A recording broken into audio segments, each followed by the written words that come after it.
Well, Holmes, here we are at the Royal Botanic Gardens. There's no doubt that this place is beautiful. But are you really intent on investigating the theft of the plants? Yes, of course.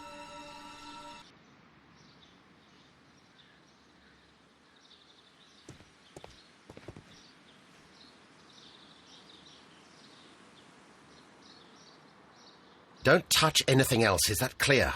Just go and get a bucket of fertilizer. And without turning it over this time. Good day to you, gentlemen. How may I help you?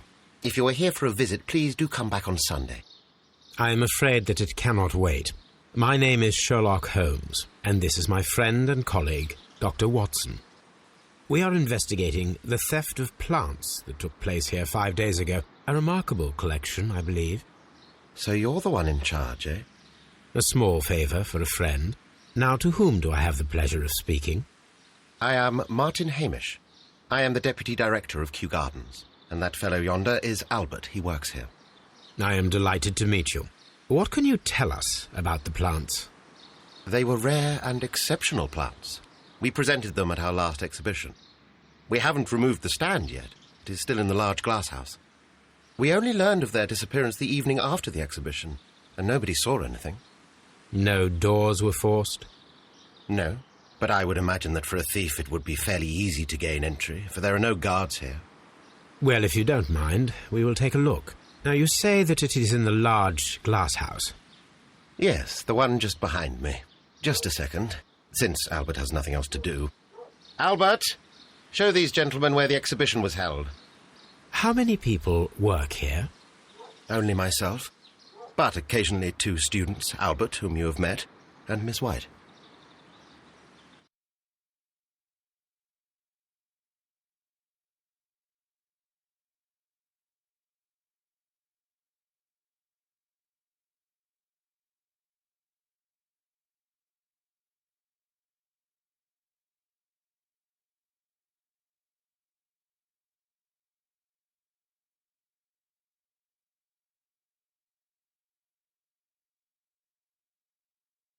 Here it is. This is the place where the stolen plants were exhibited. Thank you. Is there something the matter? Yes, there is. All right, the plants were valuable and rare, but it seems to me that the tragedy that took place here only 2 days ago has been entirely forgotten already. What tragedy are you referring to?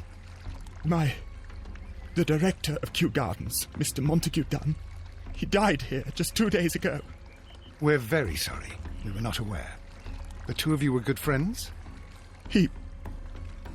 He was my father. Oh dear. Our condolences. We should not be troubling you. Please do excuse us for the intrusion. You say that he died here, in the large glass house? Holmes? Yes, just here, near the door to the colonial collection. He suffered a heart attack. Just like that. So suddenly. It was terrible. Excuse me, gentlemen, but I cannot remain here. If you need me, I'll be in the reserve. That's the room next to the front of the large greenhouse. Of course, we understand.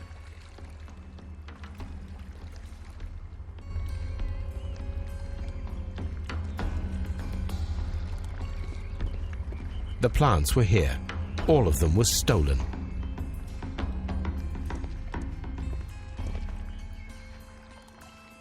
Here is a list of the stolen plants. Do not touch.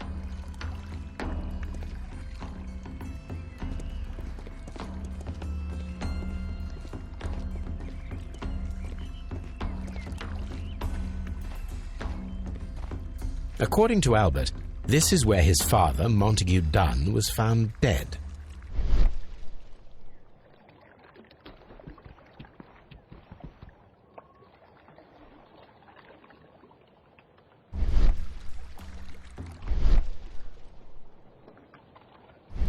The traces are thinner in some places. These boot marks are fresh. It appears as though someone was dragging their feet. The footprints reveal that someone staggered here.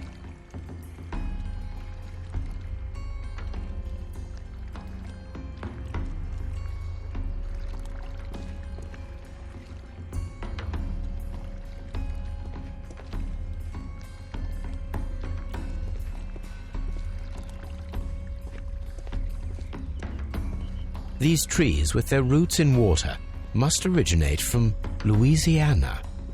Ah, yes, the bayou. I remember our visit in the case of The Awakened.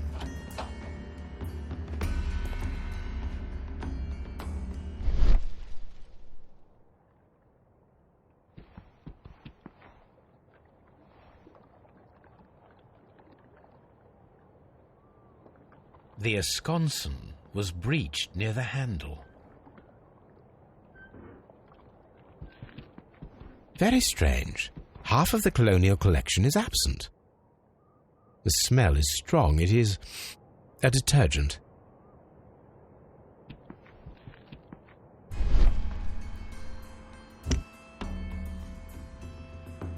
This broken fragment was the result of a heavy blow. A fragment of marble, most likely chipped from a statue or sculpture.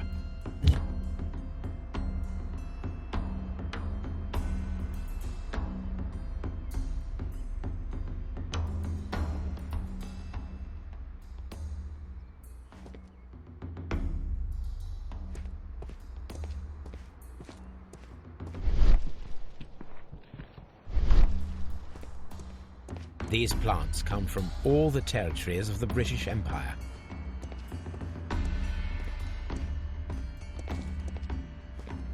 According to this, they have light and moisture control in some parts of the building.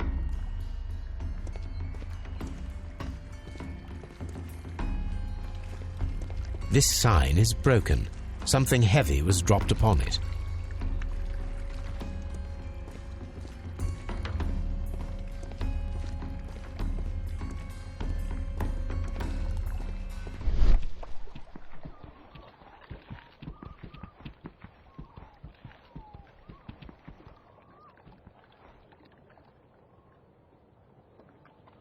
The door was smashed at shoulder height.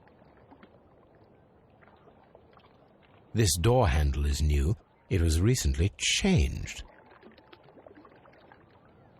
The door was forced from the inside of the Colonial Collection Room. The handle was changed afterwards. I think we need to inspect the Colonial Collection Room.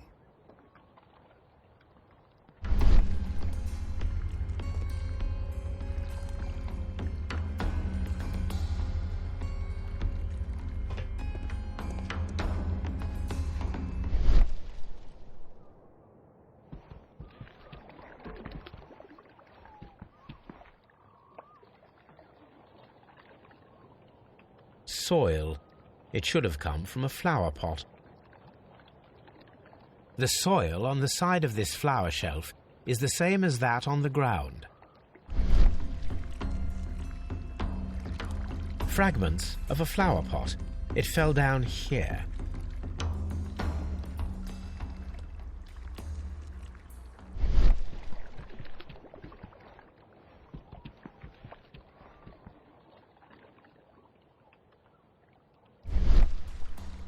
This pot was broken fairly recently.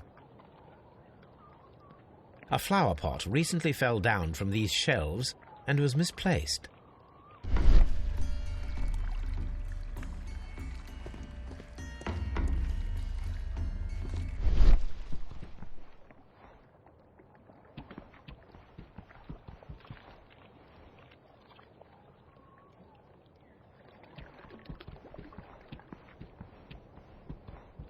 These windows were perfectly cleaned. Part of this greenhouse was emptied and thoroughly cleaned.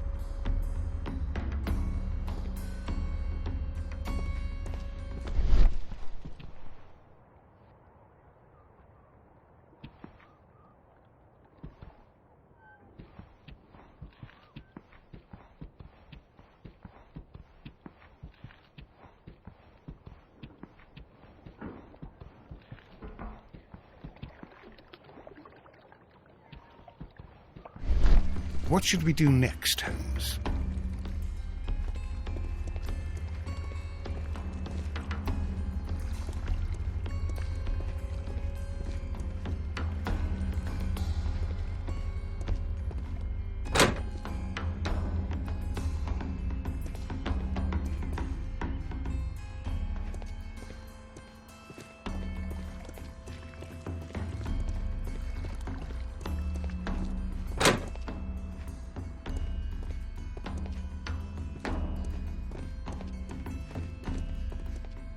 According to this, they have light and moisture control in some parts of the building.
Can I help you, gentlemen?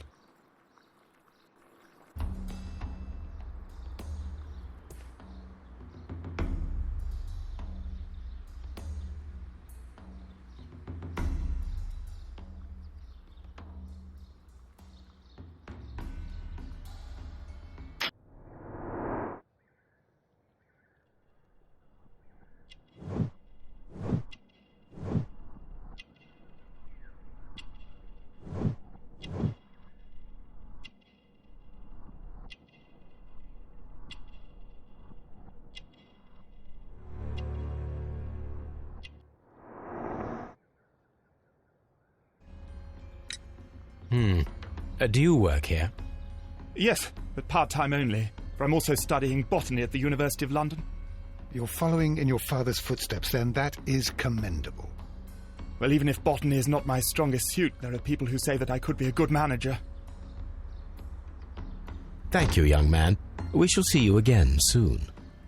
Palm House.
No, it wasn't like that.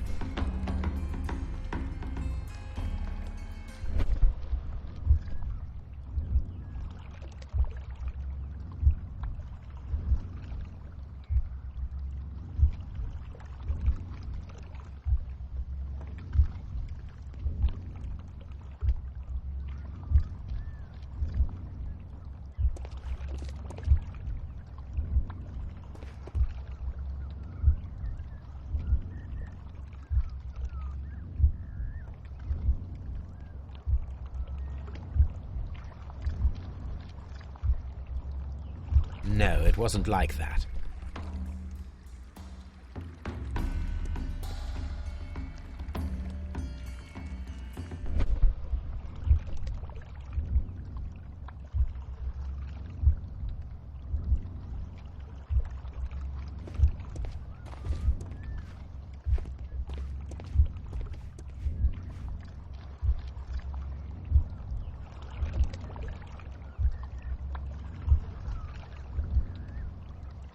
No, it wasn't like that. Blood. Someone fell violently against this sign, and they were injured in the clash. Most likely a head wound. All the clues around here are quite suspicious. I need my imagination to make sense of it all.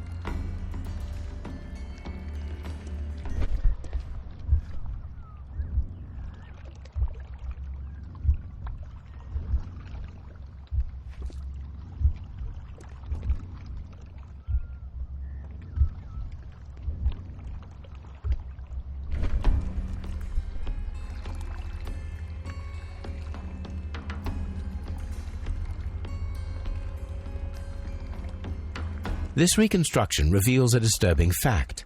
Montague Dunn damaged the door of the Colonial Collection Room. He was in a panic, or the door was locked? Was it an accident, or a murder then, I wonder?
I asked Inspector Lestrade to take Montague Dunn's body to Scotland Yard. It's ready for autopsy, then.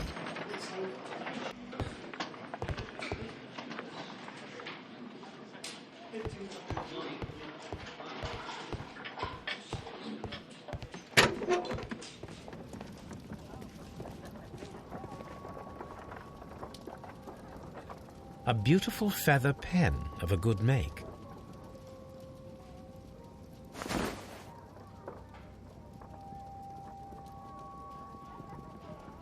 A membership card for the London Crest Club.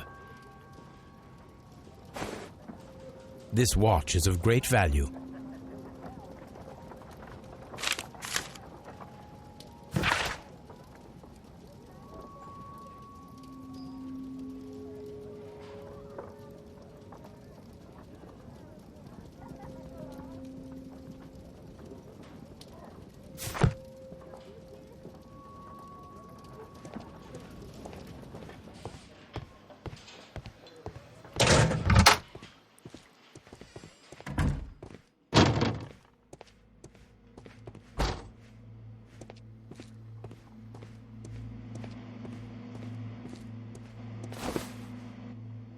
First of all, let us carry out an external examination.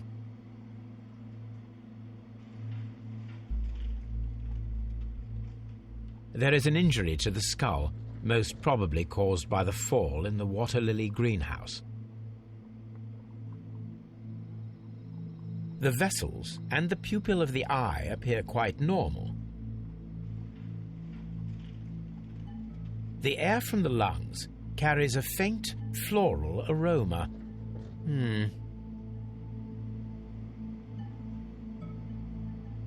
There are no suspicious marks upon the chest.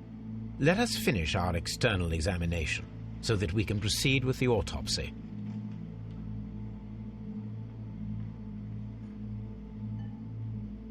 No redness, stings, or bruises.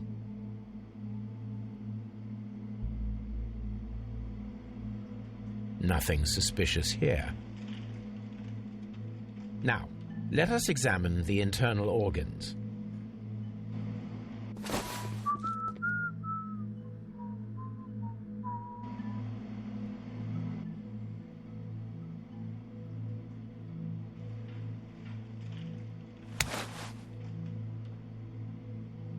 The lungs are congested and edematous.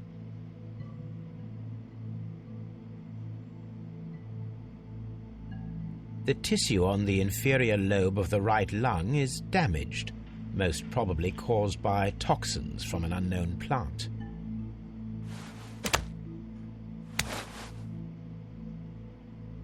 The stomach tissues show no visible pathological signs.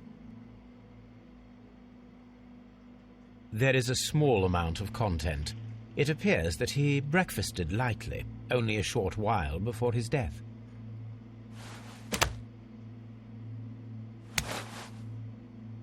The heart's blood vessels show no pathological signs. The heart tissue shows no visible pathological signs.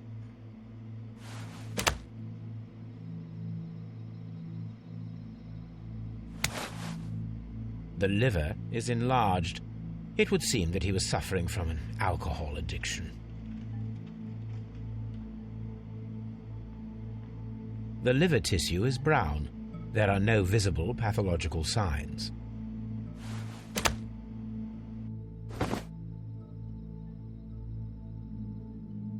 My suspicions have been substantiated. Montague Dunn, the director of Kew Gardens, died from poisoning. Plant poisoning, to be more exact. You mean... Yes, it is murder. We should inform Lestrade.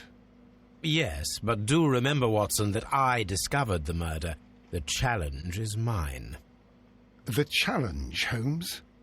We need to locate that deadly plant. Such a perfect murder appeals to me. Murder of any kind appeals to you. Is that all we need to do? No. We also have the people working at Kew Gardens. Martin Hamish and the son of the victim, Albert Dunn. And also Miss White, of whom we spoke with Mr. Hamish. Should we bring them all here for interrogation? No.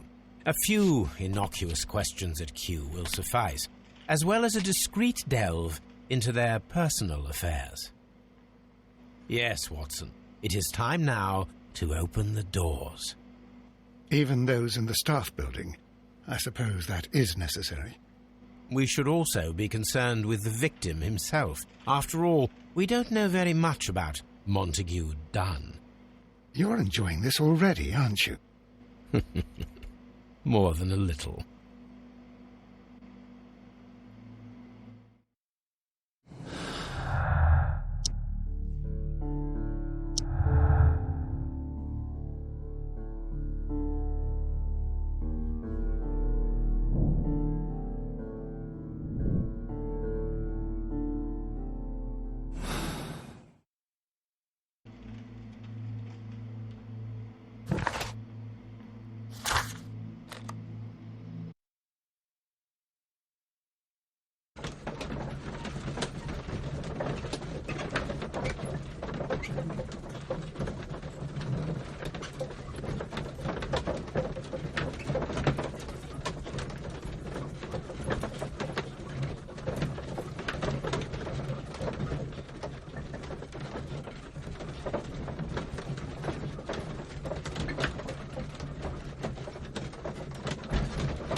Colonial Collection.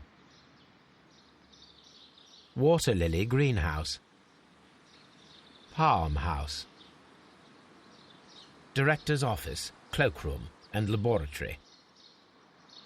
Nursery. Seed House. Ventilation System. Dry Tropics.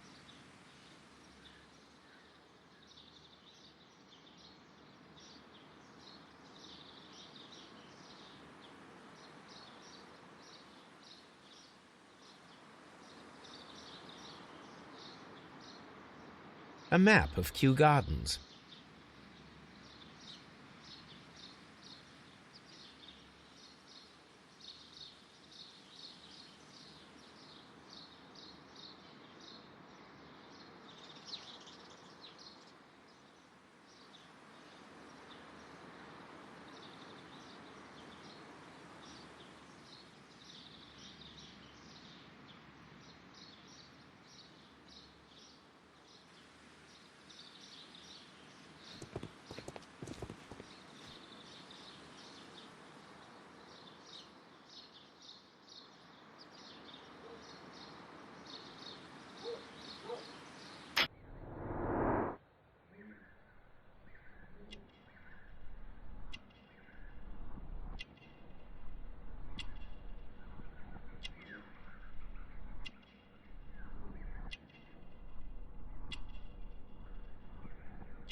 Mr. Hamish, can you explain to us what happened to the Colonial Collection?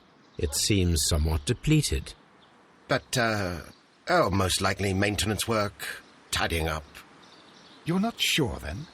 But you're the deputy director. Well, I am busy. I cannot be everywhere at once. Albert told us about the tragic death of Mr. Dunn, the late director of Kew Gardens. Tragic indeed. His heart attack was quite unexpected. As deputy director, how was your relationship with Montague Dunn? To be honest with you, Mr. Holmes, it could have been better.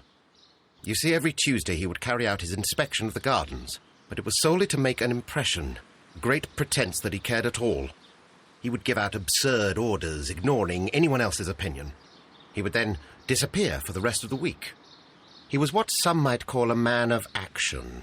I'd say rather he was overzealous and chaotic.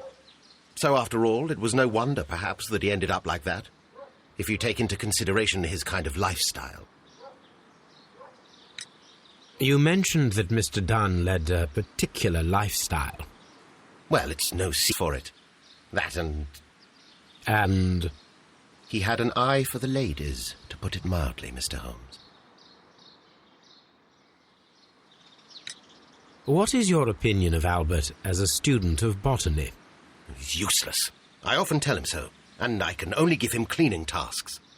Botany is not his life's work, and his father well knew it. He was furious about it. He was? Oh, yes. He forced his son to work here, and he never missed an opportunity to criticize him publicly. Are you able to elaborate on that?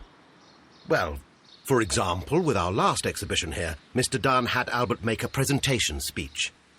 But then, while the lad was speaking, Mr. Dunn interrupted him, asking him difficult questions, making him look like a failure. It was with the intention of making a fool of him, Mr. Holmes. That must have been terribly humiliating. Yes, he was crushed, and he had to leave. Everybody was making fun of poor Albert. That is, except for Miss Margaret White, who is such a nice lady and who always takes pity on Albert.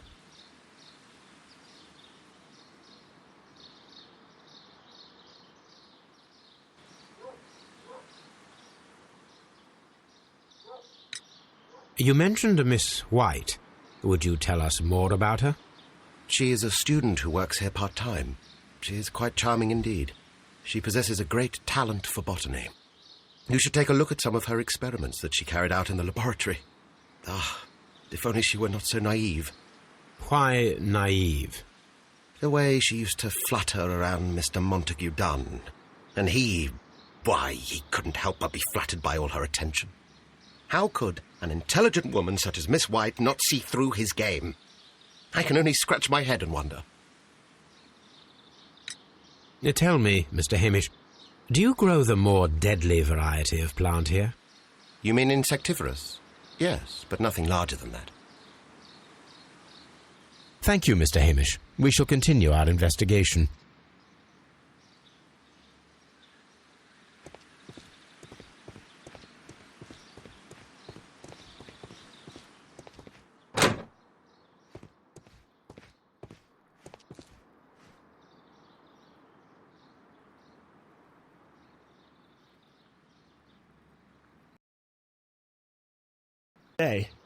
She wanted to work at the seed house.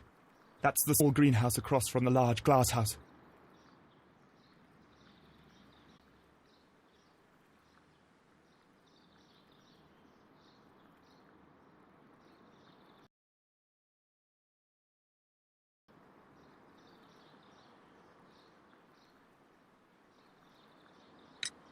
We noticed that a part of the colonial collection has been cleared. Ah.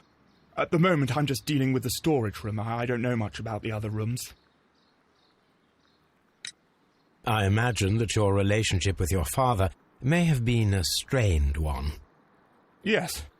I cannot say that he was a kind man, for he never listened to me at all. He forced me to work here. But now, after his death, I've been pondering it over. Perhaps he wasn't so wrong about me after all. I have to follow his path, and I have to manage Kew Gardens. And I can do it. I can be as good as any other who works here.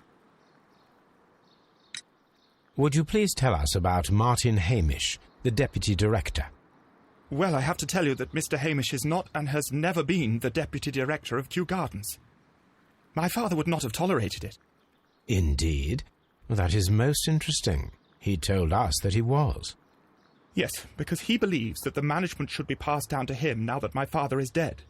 But in actual fact, Mr. Hamish only has the honour of being the garden's longest-serving employee. In fact, if we are to think logically at all, it should be me who takes over the management of Kew Gardens. Do you not have a good relationship with Mr. Hamish? I suppose so. But we have very little in common. Mr. Hamish loves his plants and Kew Gardens, and I cannot say that I share his passion. I see. And how was his relationship with your father? Oh, he hated my father. It was obvious. He would be furious whenever my father boasted of Kew Gardens in the newspapers or at conferences. He was convinced that my father was stealing all of the credit for himself. But my father treated Mr. Hamish in the same way as he treated anyone, dismissively, with indifference. Thank you, young man. We shall see you again soon.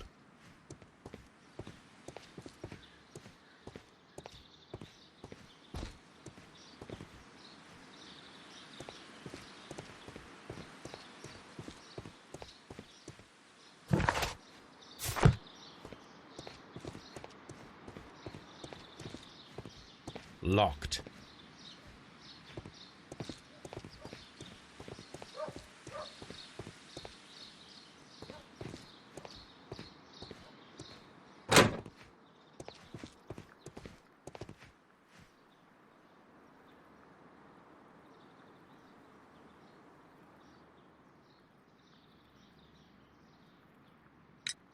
Do you hold the keys to all of these locked doors?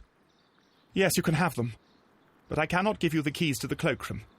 The employees' effects are private. I am sure you understand. Thank you, young man. We shall see you again soon.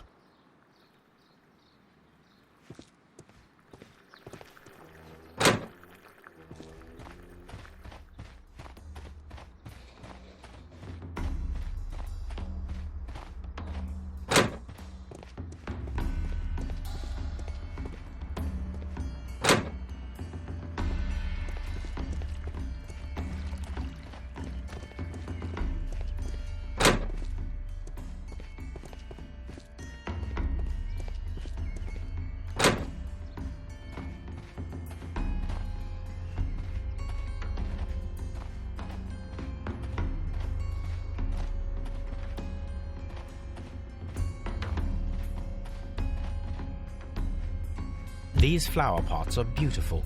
They are intended to be used for exhibition purposes.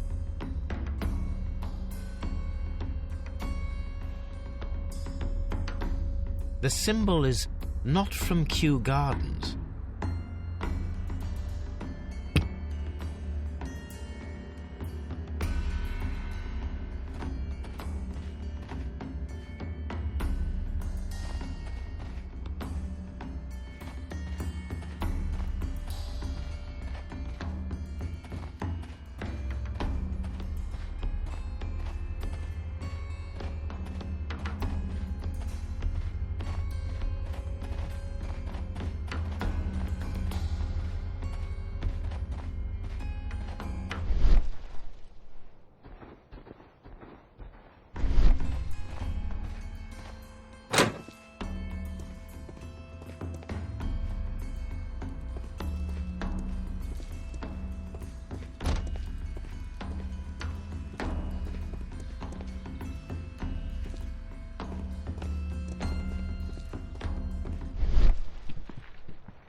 There is a smell of burning.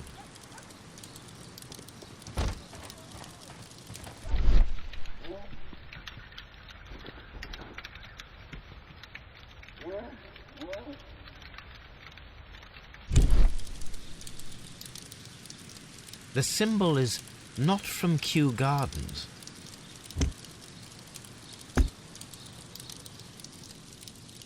A broom handle was half burned.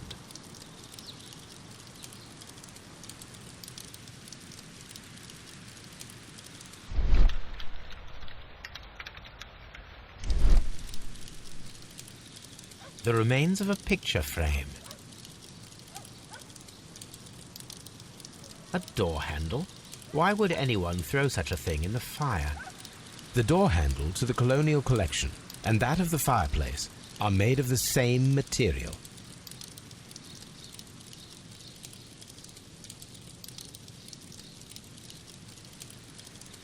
The plants were set alight fairly recently. Some have not completely burned.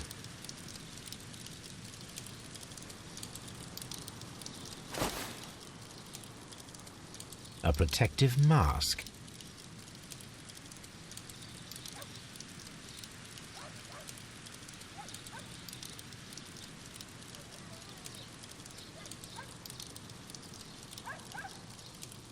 Someone set it alight, but it did not burn.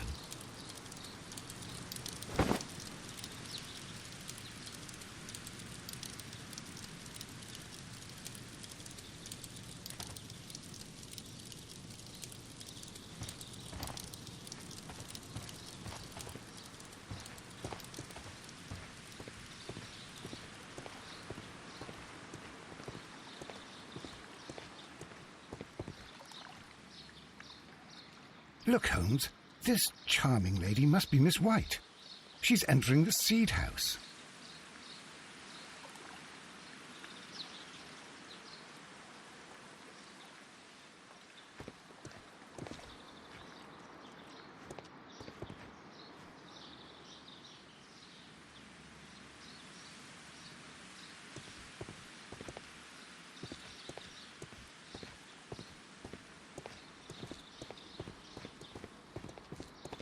Open.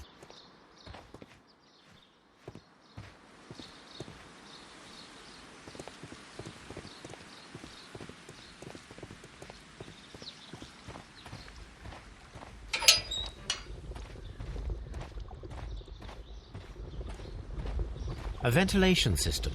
It should regulate the temperature of the staff buildings.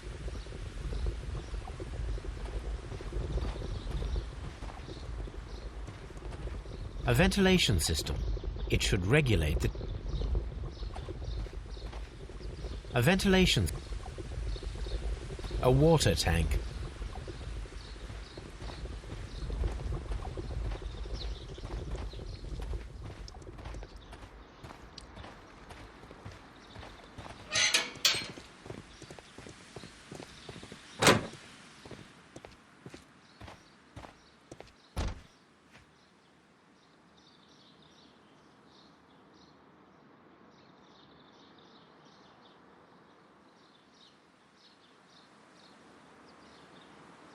Good day to you, miss. You have some very beautiful plants here. Why, thank you, sir. And good day to you, too. But... Oh, I do beg your pardon. My name is Dr. John Watson. This is my good friend, Mr. Sherlock Holmes. I am honoured to make your acquaintance, gentlemen. My name is Margaret White. Excuse me, but are you Sherlock Holmes, the great detective? Yes, I am he. What a pleasure to see you here at Kew Gardens. Are you working on a case?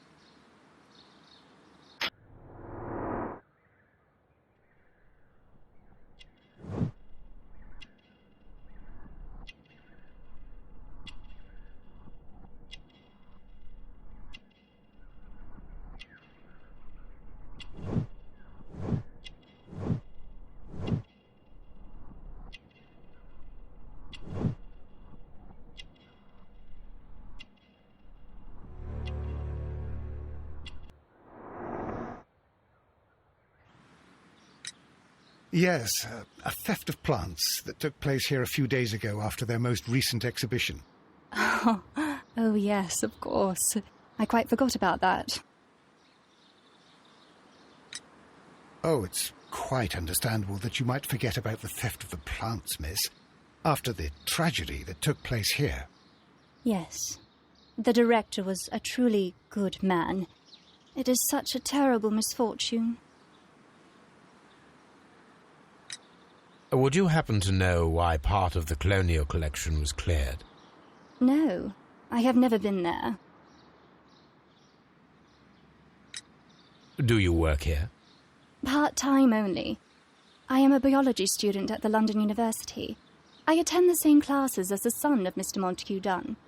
That is how I found my chance to work here for part of my thesis, you see.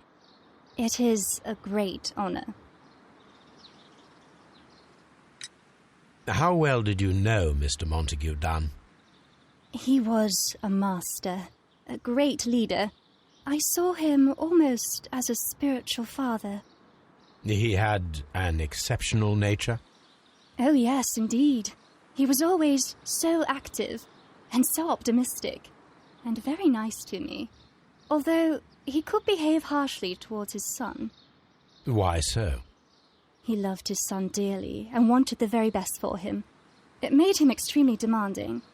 Albert, who is naturally shy, suffered because of it. Most of the doors in Kew Gardens are locked. Do you have a key to this room? Oh, yes.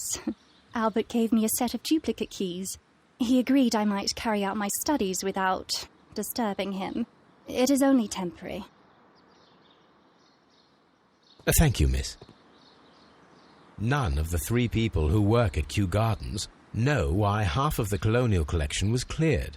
So, someone is lying. It is obvious.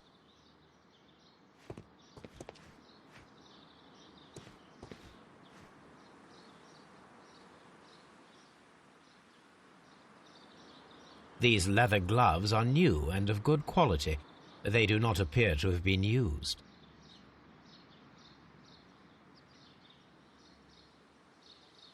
A book about ships. Nothing at all to do with plants.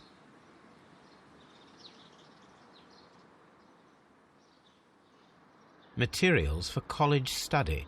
They belong to Albert. This place serves as Albert's office.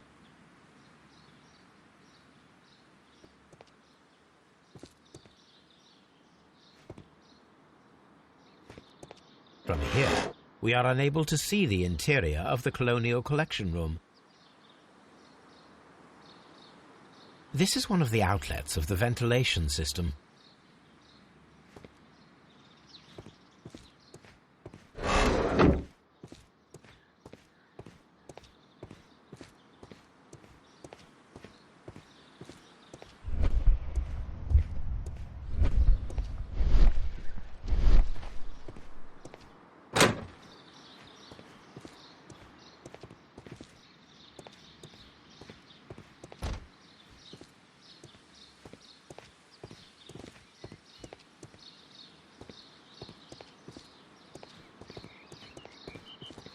Nursery.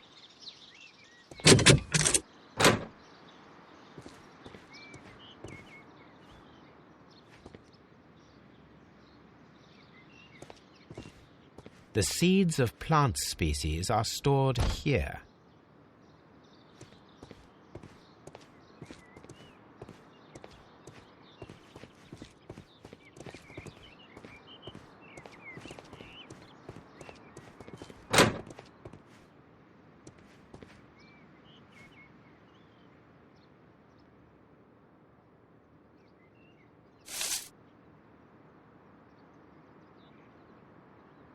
It is a bust of Montague Dunn.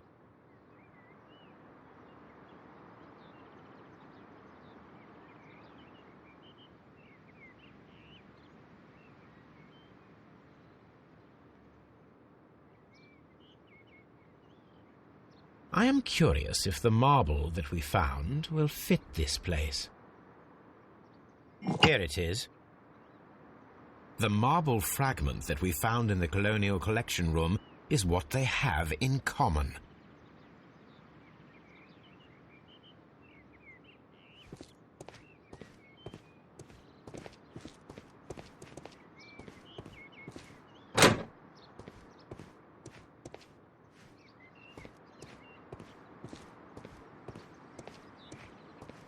These young plants must be delicate if they are kept in the nursery.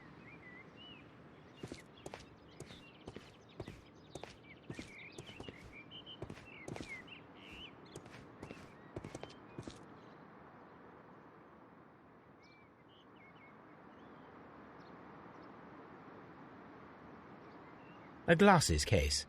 It is empty.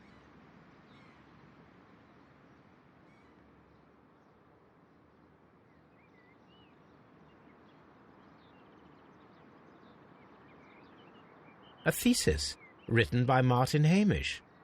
This area serves as Martin Hamish's office.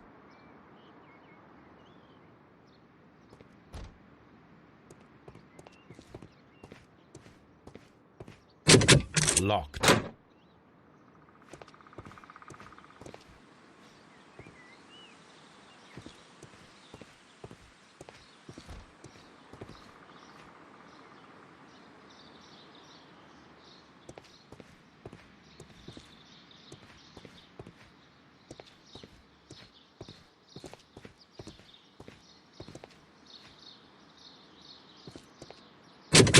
Locked.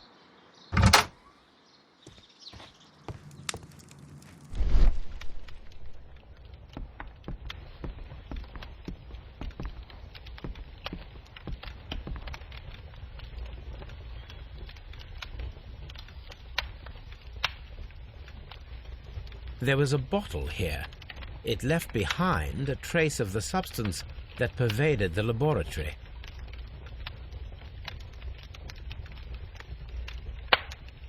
Several drops of the substance were spilled. Someone carried this bottle around.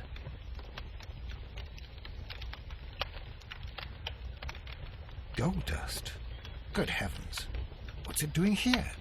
The gold is almost immune to chemical attacks, so it may be a valuable auxiliary for various experiments. But why would anyone perform such experiments in a botanical garden?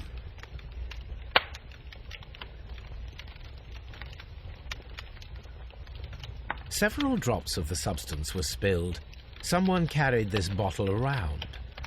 The bottle is no longer here, but it is possible to detect a faint scent. We need a good nose.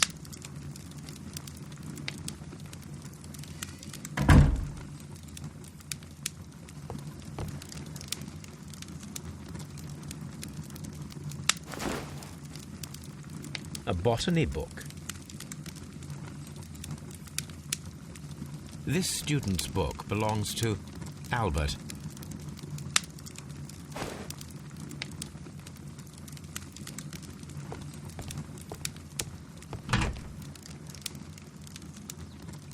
Chemicals, a sufficient quantity for some serious experiments.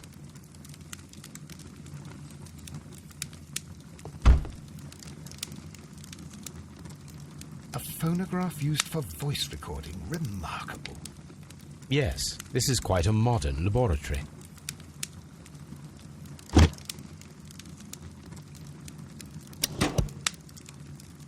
it seems clear from these multiple experiments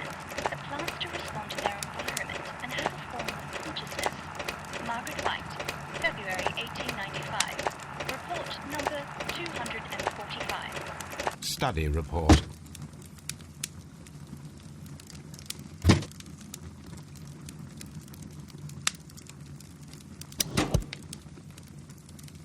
Martin Hamish's perception of plants. The notion of communication in the plant world has long been considered marginal, yet I remain convinced that some plants do indeed transmit chemical signals in the event of attack. A study report by Martin Hamish.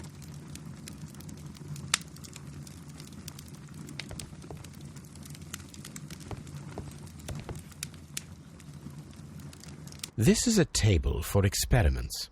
It resembles my own. Only this one is kept in good order, Holmes.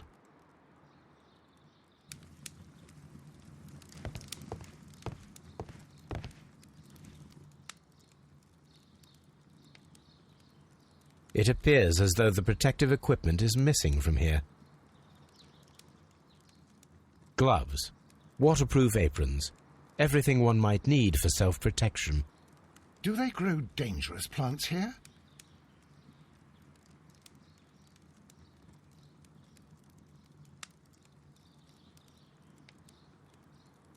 Such masks are generally worn when dealing with toxic chemicals.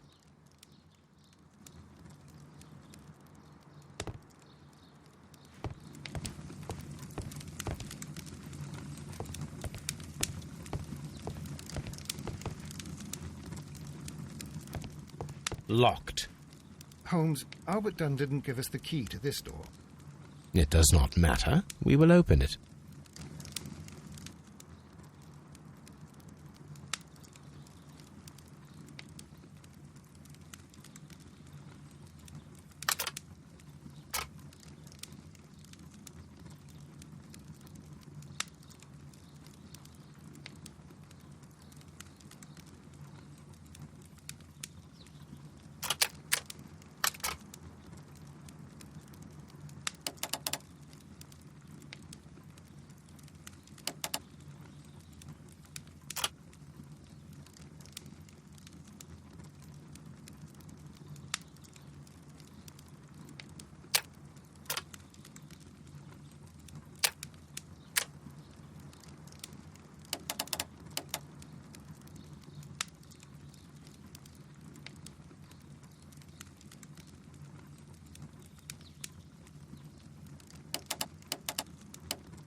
Open.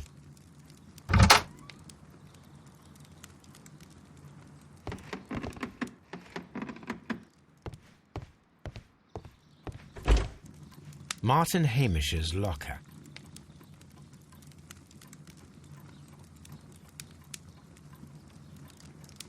A review on rare and exotic plants.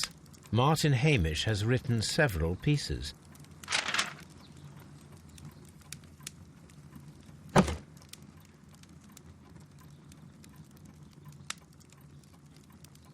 Father and I, Kew Gardens.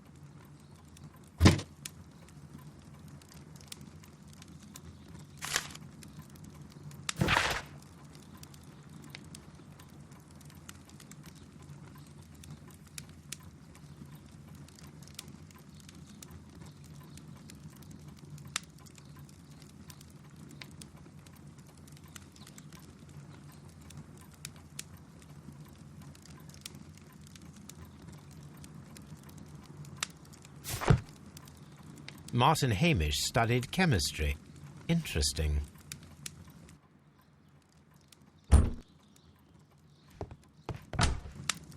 Albert's locker. Specialist articles on shipyards and ship construction.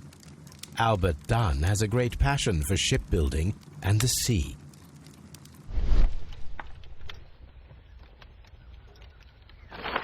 A picture of Miss White and Albert in front of the University of London. And they seem to get along.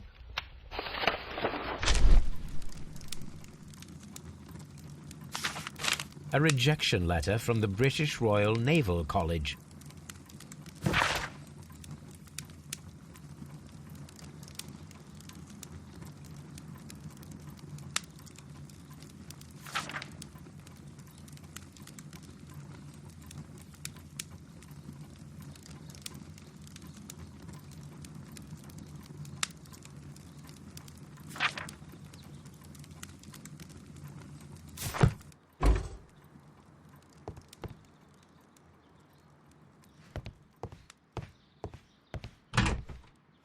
Miss White's locker.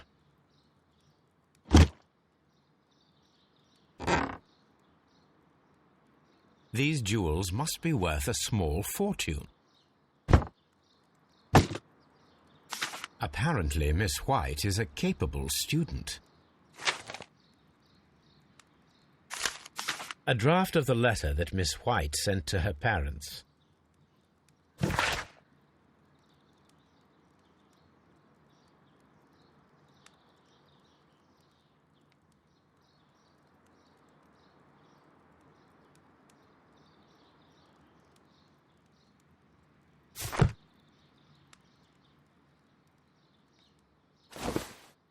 A vanity purse. It is of high quality.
Locked.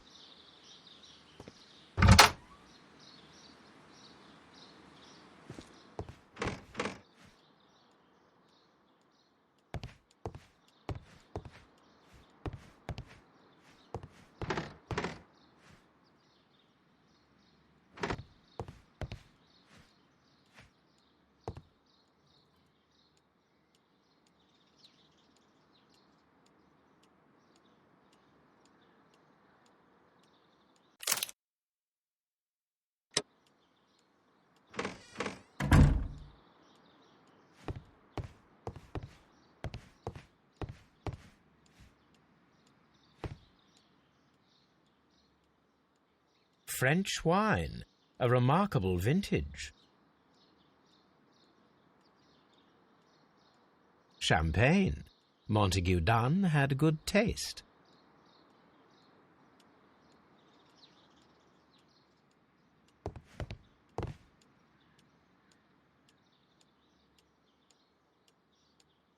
Newspapers discussing Kew Gardens.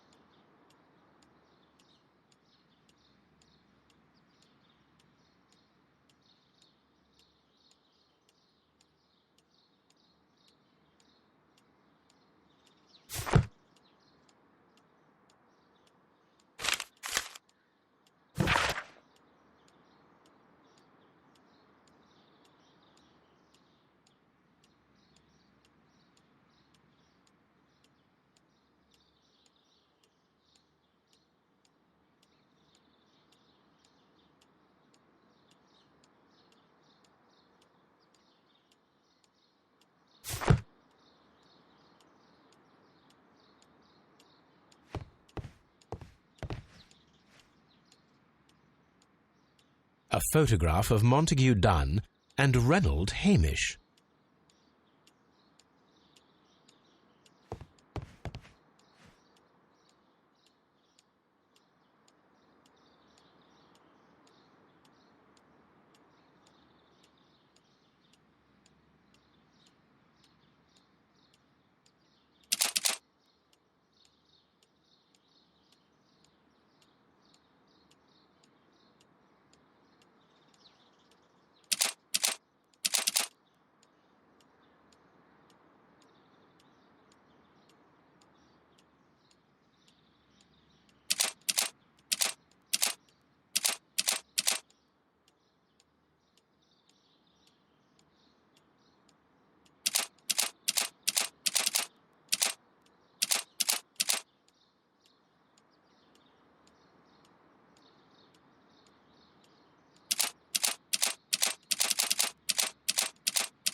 I suggest that we don't tell Miss Margaret White about this document.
Mr. Hamish, was someone from your family connected with Kew Gardens?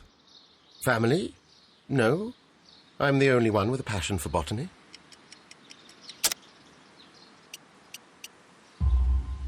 I do not think so. This photograph of you and your father at Kew Gardens suggests the opposite. But you have no right to. Do tell us more about your father. He was, indeed, the greatest botanist of his time in the British Empire. He worked together with Montague Dunn until the end of his life. He brought me in at the age of 12. Did he get on well with Mr. Dunn? No, I couldn't say that. They expanded Kew Gardens together, that was all. And it was all my father's work, for Dunn always lived the high life. So Mr. Dunn was not helping your father? Oh, yes, he provided the financial support. And as far as he was concerned, that fulfilled his role. But the worst of it was, he declared himself as the master of Kew Gardens. Fame meant nothing to my father, so it was easy for Mr. Dunn to take all the credit. There is a bust of Montague Dunn in the nursery. A bust? Oh, that old thing. Further proof of that outrageous ego of his. But why in that room in particular? Oh, I don't know. It has always been there.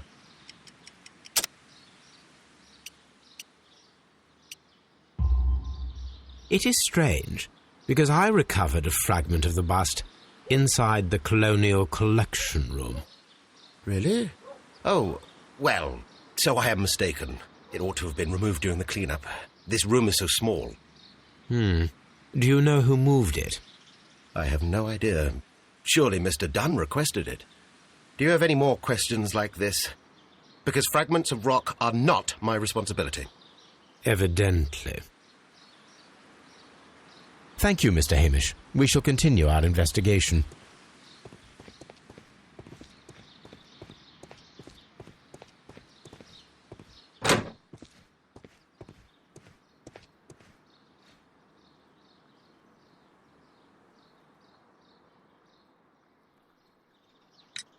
I perceive that you are passionate about the Royal Navy.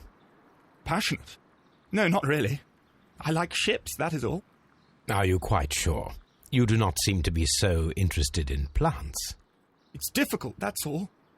My future is here. It has never been about anything else.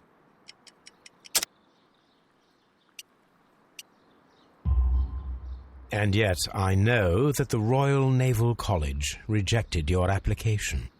Ah, you truly are as clever as they say. Yes, that's correct. And in fact, my father was strongly against the idea. He did his best to ruin my plans, although I almost did succeed. But my dreams were shattered, Mr. Holmes. Thank you, young man. We shall see you again soon.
Here it is.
Here it is. The Divine Syndicate is not a supplier to Kew Gardens. Besides, there is no address here.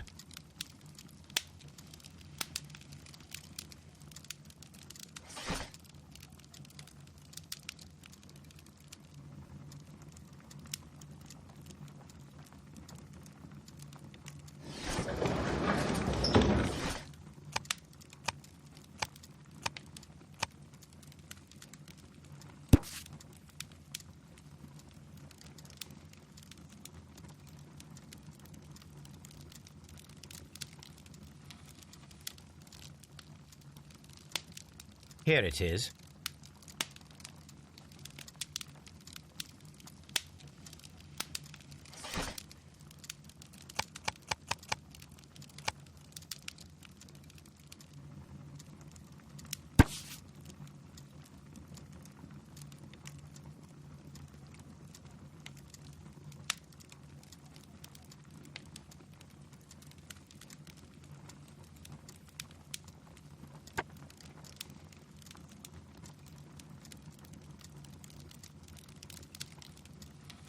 Here it is. And here is the Divine Syndicate's address. Perfect. It is time to find out what they have against Montague Dunn.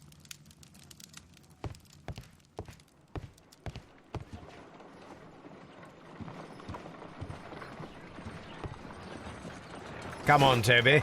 We have some work for you to do. Let us go to Kew Gardens.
Let us take Toby to the laboratory.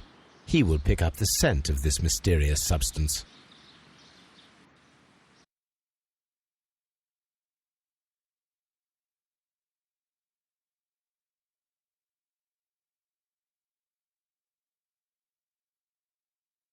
Search, Toby. Search.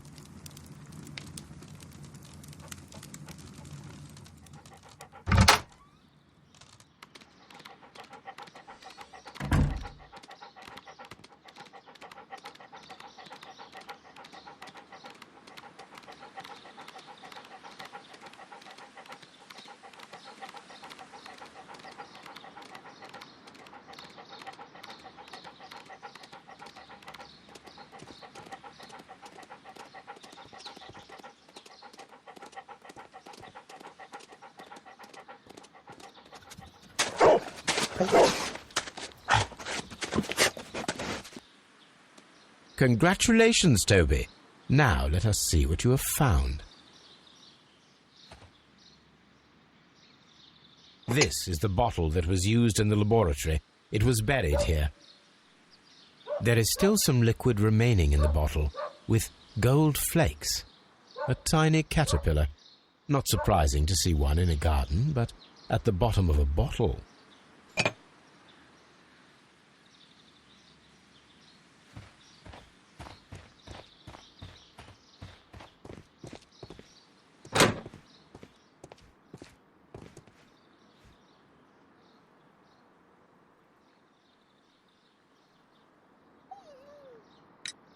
Tell me, have you ever heard of the Divine Syndicate? No, I cannot say that I have. Thank you, young man. We shall see you again soon.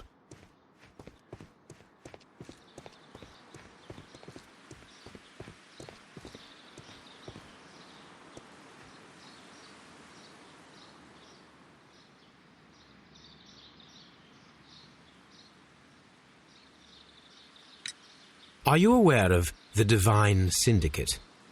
The Divine what? Is this a joke? No, I am quite serious. What a ridiculous name. Anyway, I have never heard of this syndicate. Thank you, Mr. Hamish. We shall continue our investigation.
The Divine Syndicate.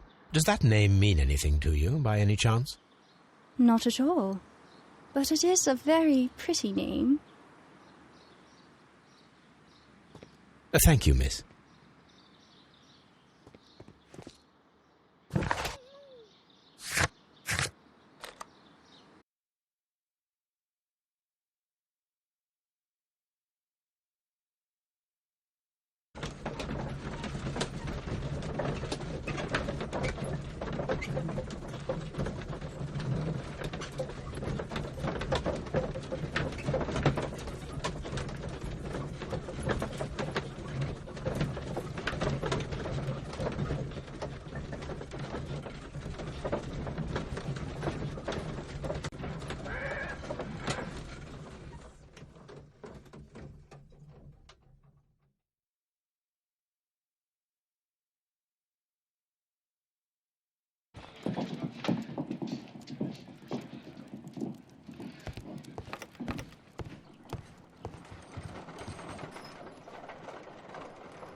Let us determine just what we have found here.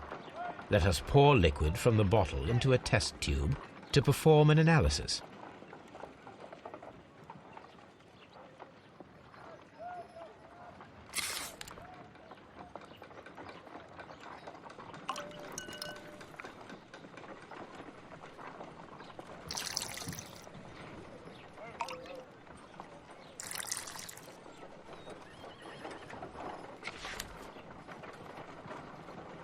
A colourless, water-based liquid.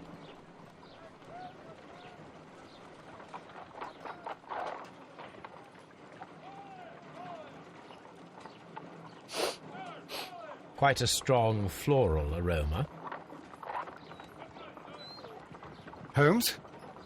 What are you doing? It has a bitter taste. What if it's poisonous? Did you ever see poison stored in enormous jars like that? Anyway, there is a doctor nearby. So what do you think it is? It is some kind of organic compound. Let us vaporize the liquid and see what happens.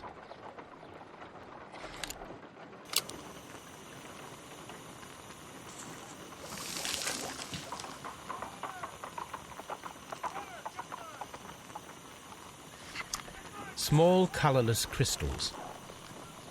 Colourless, tiny crystals that are soluble in water, with a floral smell and a bitter taste. Watson, could you pass me that small bottle, please? Of course. Here you are. Holmes, do you know what it is? Wagner's reagent. There was a label on the bottle that you passed to me.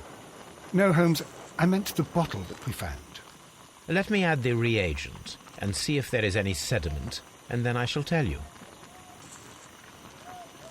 I need to take a pipette and make several drops.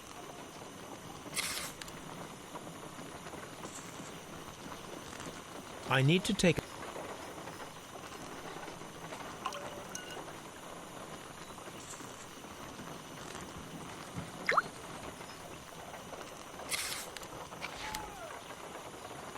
Red sediment, just as I suspected.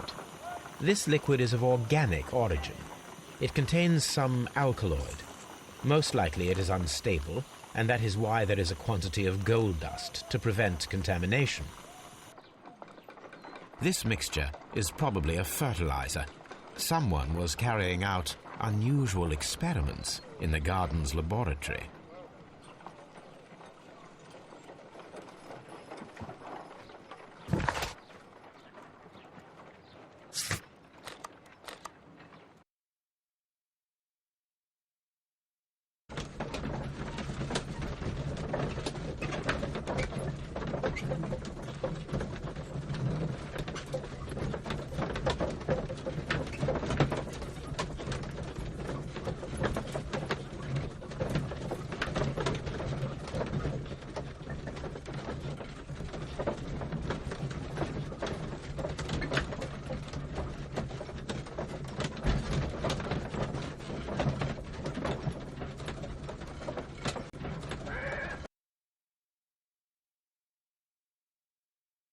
This place is beautiful, Holmes.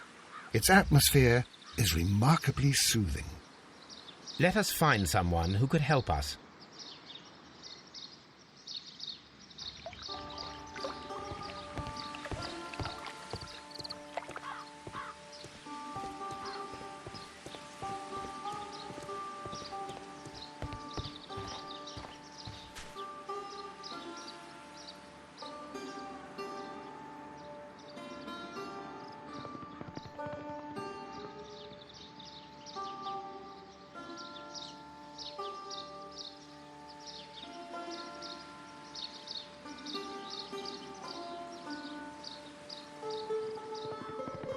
Good day to you, sir.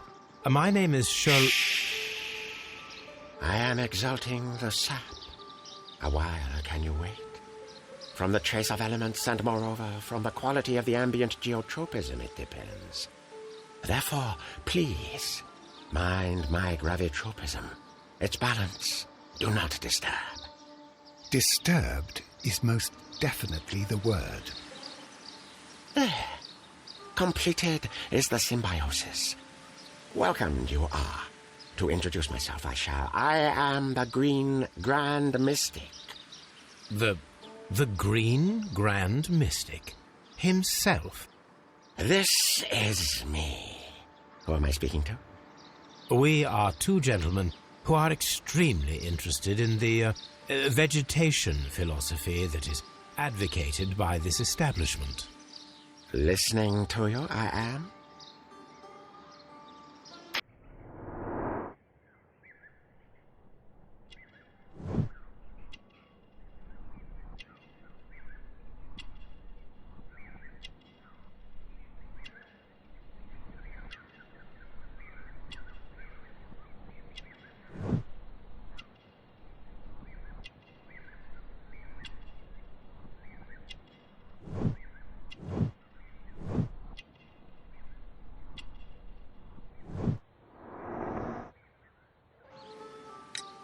We should like to take a look around, to immerse ourselves in the wisdom that emanates from here. It is a school of anastomosis, the divine scholastic syndicate for vegetation veneration and meditation. You may say, the divine syndicate, glory to the eukaryotic. Only true devotees, those whose hearts are ready to spermatophize in sharing of knowledge, are permitted to physically enter our vegetable kingdom and its wisdom. And to be permitted, you must earn it, yes. Green Grand Mystic. We are ready to become devotees and gain access to your temple. What is the name of our Lord, our God King?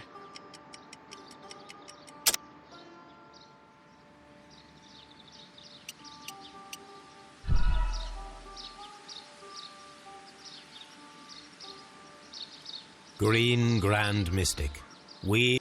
What is the name of our Lord, our God King? Our God King's name is Trewan, Green Grand Mystic. Oh, la, good, I like you. Here is the holy key to the wisdom place. Holy donation can you make whenever you so wish. Thank you so much. I pray you to taste our fertilizer substance. From the burdens of life it helps to free. But of course. Raw sap, it is called. It is near the entrance. We visited Kew Gardens, and we found your symbols on their flower pots. Coincidence, I am thinking. They would scavenge our refuse. It would not surprise me. It was merely an observation. Well, we will leave you to your meditation.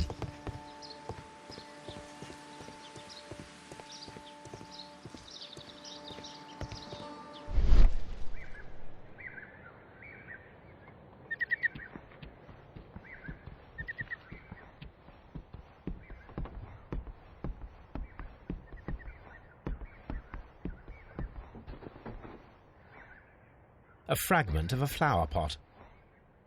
Fragments of a flower pot. It fell down here.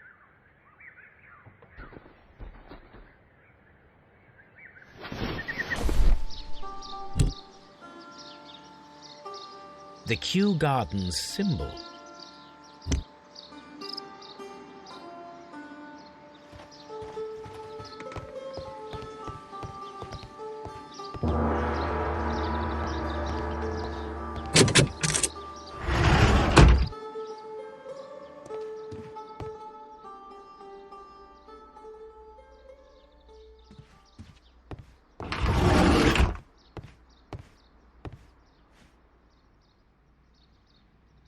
That should be the raw sap that the Green Grand Mystic spoke of.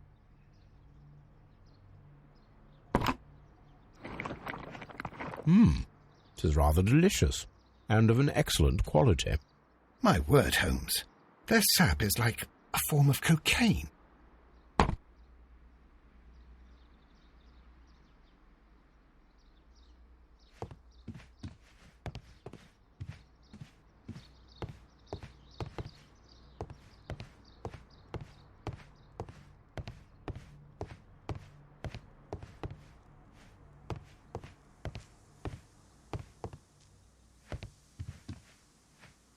Praise the grand tree, praise it!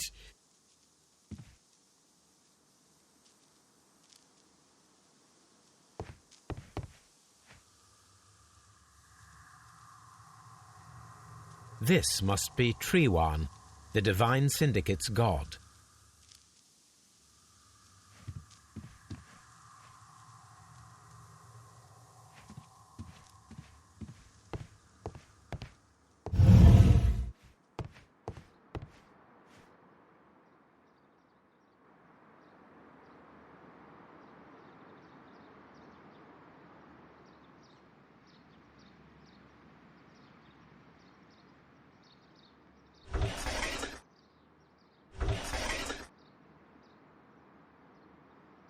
Caterpillars.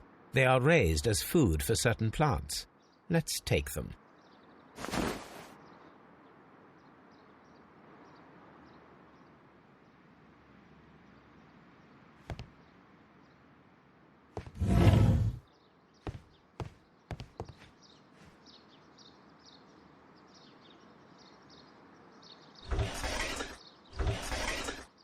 A tropical plant. Nothing of interest. A tropical plant. Nothing of interest.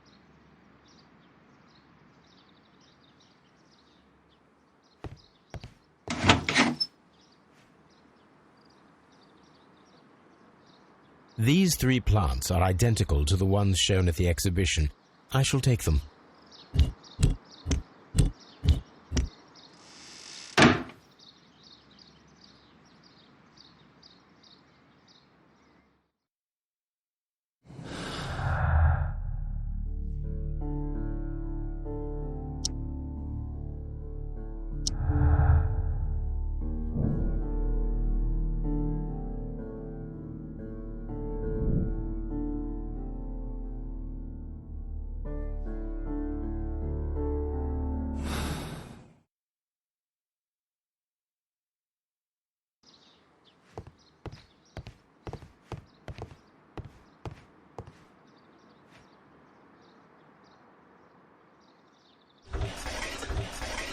A tropical plant.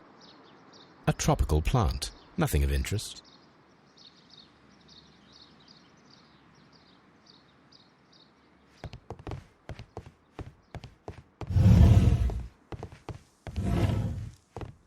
This door is locked, but I can try to open it.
These instruments are used for smoking opium.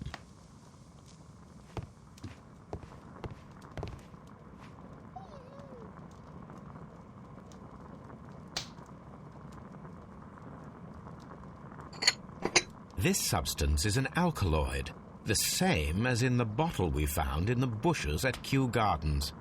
Perfect, Watson. We can begin our experiment. This cabinet is full of chemicals. They are the same as the ones we found in the laboratory at Kew Gardens.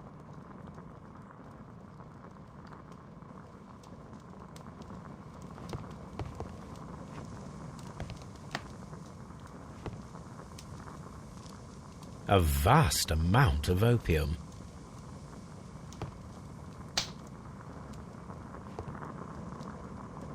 That would be enough to perform the most difficult of chemical experiments.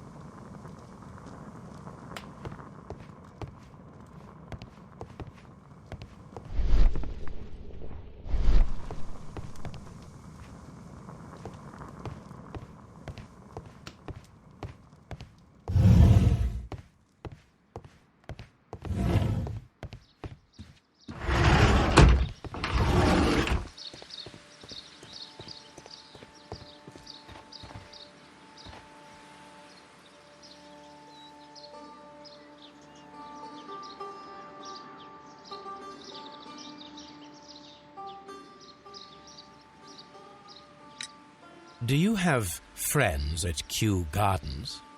None. Not worthy there.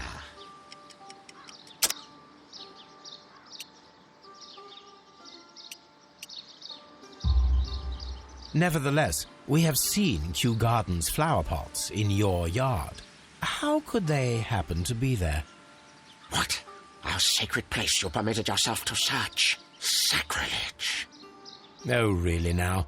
There was a theft of plants at Kew Gardens a matter of days ago, and we believe the pots we found here may be connected with it. Please tell us. Were you involved? No, those plants were ours. They had stolen them from us. How so? Their director, Dump, I believe. Done. Yes, that's what I said. He borrowed from us 3 of our sisters for the exhibition at his greenfly-infested gardens. But he never gave them back to us. Excuses and imbecility. So we went in and saved them. I see. So, if you stole those rare plants from them, then it means... Ah, I get it. Bravo, Holmes. I think the case is solved. No, we did not steal. We saved. Well, as a matter of fact, we were unable to find our 3 plants. I beg your pardon. And yet you took all of the exotic plants from the stand. They had disappeared. It was the least we could do. They stole our sisters, and so we stole theirs. Well, we will leave you to your meditation.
This green grand mystic fellow seems rather suspicious, Holmes. What should we do next, Holmes?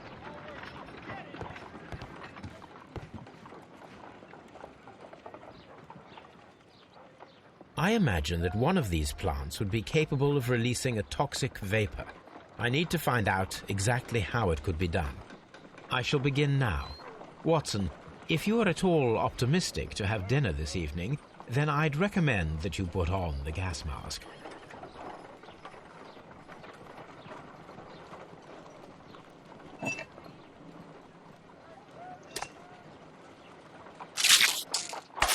How interesting. What a strong and effective defensive mechanism.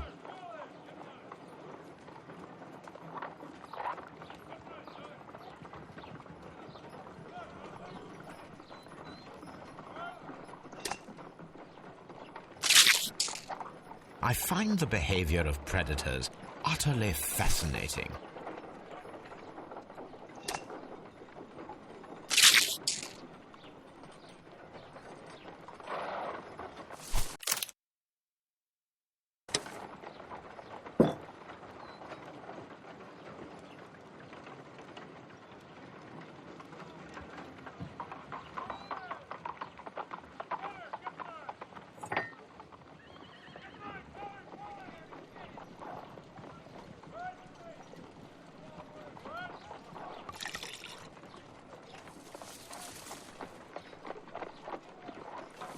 This plant becomes inactive after being drenched with alkaloid. This plant becomes inactive after being drenched with alkaloid.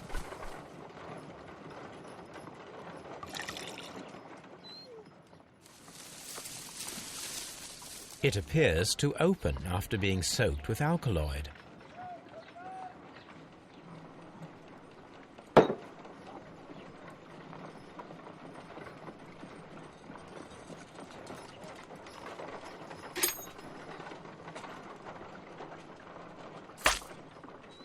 My word, It shot a spike at me after I stabbed it with a pin. I imagined that its reaction would be ferocious if I increased the strength of my attack.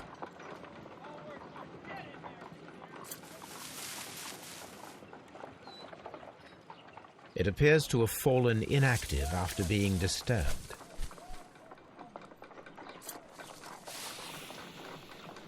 It closed again. I believe I saw a small cloud of gas. I wonder what secrets this plant is hiding. Perhaps if we agitate it to a greater extent whilst it is opened, it will reveal a little more. I am interested in what might occur if the prickly plant should shoot at it.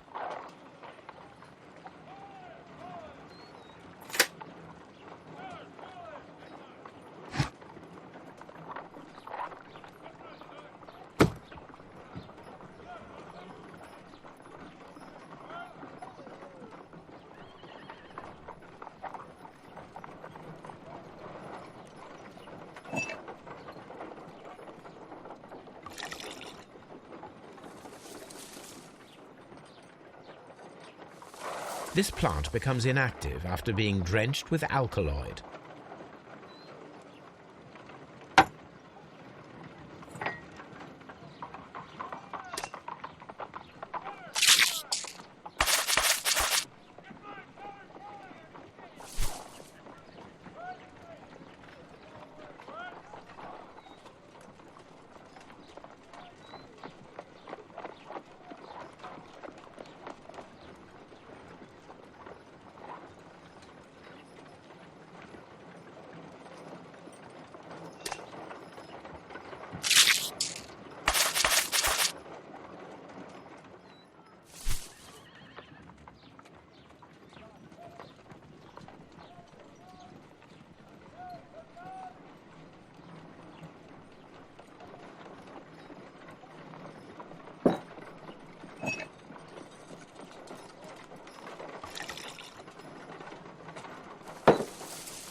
It appears to open after being soaked with alkaloid.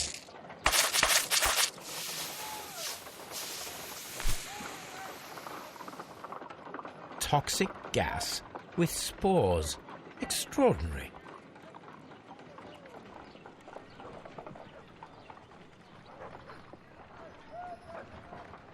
The plants would be capable of killing only if they were directly next to the victim and stimulated at precisely the right moment. Let us take our caterpillars to the Colonial Collection Room. We may see things more clearly there. It is too early, Watson. Our suspects will be there. Let us investigate Kew Gardens one more time and ask some questions.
Can you tell me if you saw Mr. Montague Dunn on the day of his death? Yes, of course. I met him, and we went to see Albert, his son, at around 9:30. He appeared quite calm. What were you doing on the morning of the accident? After paying multiple visits to Albert, I had a little talk with Miss White. Then I returned to my desk to complete some paperwork. Suddenly I observed that Mr. Dunn was not feeling well, so I ran immediately to fetch Albert. I clearly remember that it was around 10:30, for I was late that morning. Thank you, Mr. Hamish. We shall continue our investigation.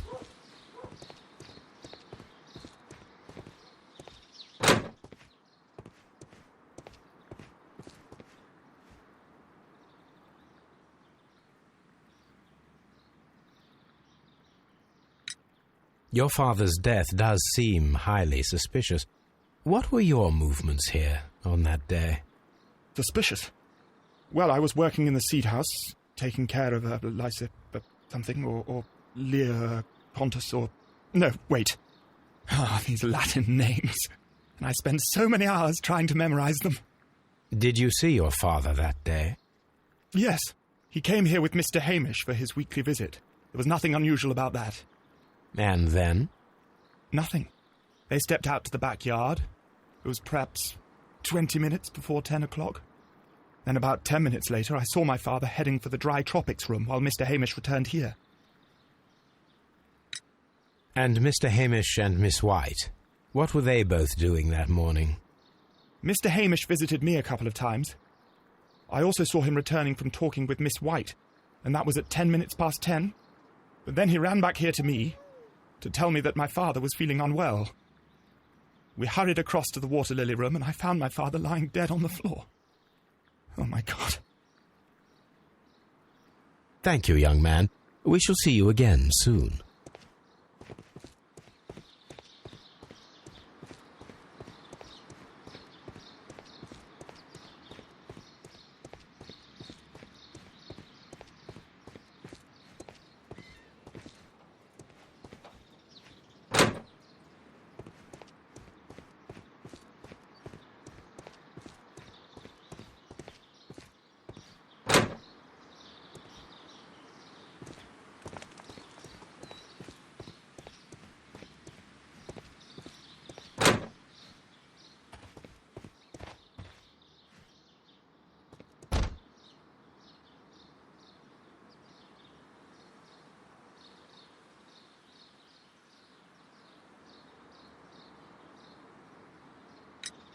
Can you tell me what Mr. Dunn was doing upon the day of his death?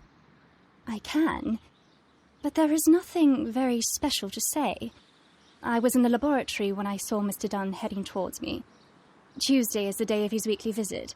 It was supposed to be at 9, but he was 10 minutes late, as usual. And then? Well, he came in to say good morning. Then I saw him spend 2 or 3 minutes by the plants outside the laboratory. After that, he ran out in the direction of the nursery, where Mr. Hamish was working. He was always in a rush during the inspection, you see. I would pity anyone who stood in his way. And that was the last time you saw him? Yes. I stayed in the laboratory until 20 minutes to 11, when I heard the cries of Albert and Mr. Hamish from the large glass house. I joined them as soon as I could, for I knew that something must be very wrong. What exactly were you doing in the laboratory? I was recording an experiment for my thesis. I only stopped my work once when Mr. Hamish visited me briefly around 10 o'clock. You say you were recording an experiment when the tragedy occurred. Might I listen to the roll?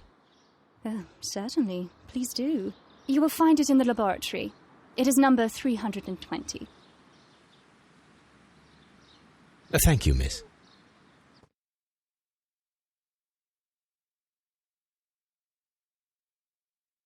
Everyone has gone, Holmes. The way is clear.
When Montague Dunn was standing close by the plants, the caterpillars were released and caused the deadly spores to activate.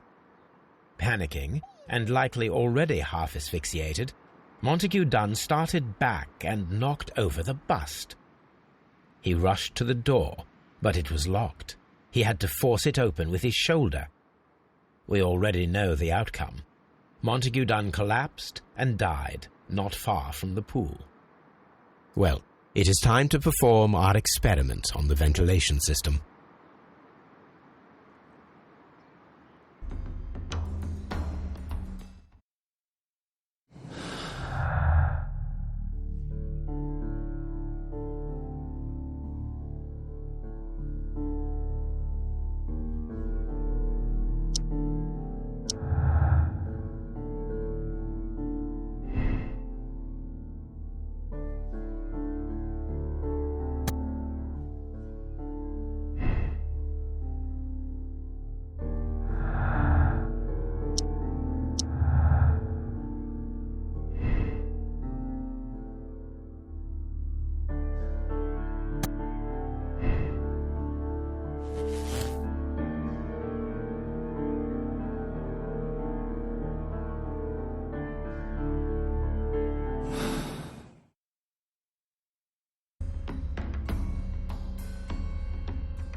The caterpillars could only fall from the ventilation duct. Our caterpillars are in place. I'll activate the ventilation system so that they fall down. Watson, stay here and observe. All right, Holmes.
The power is on.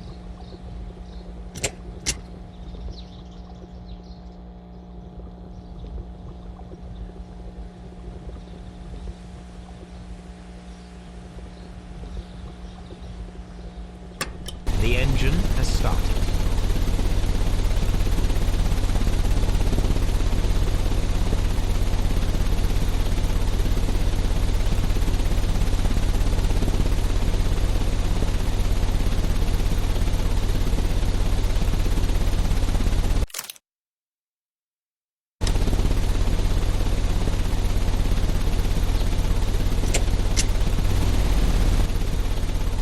The ventilation system is working.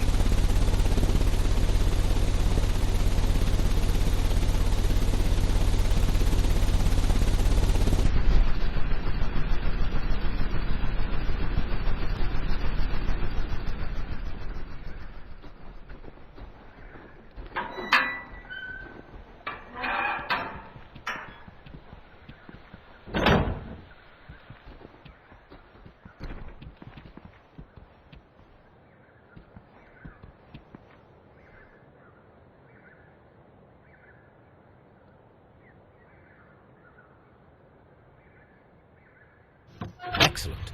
This ventilation fan is working. Let us see if I can activate the other one.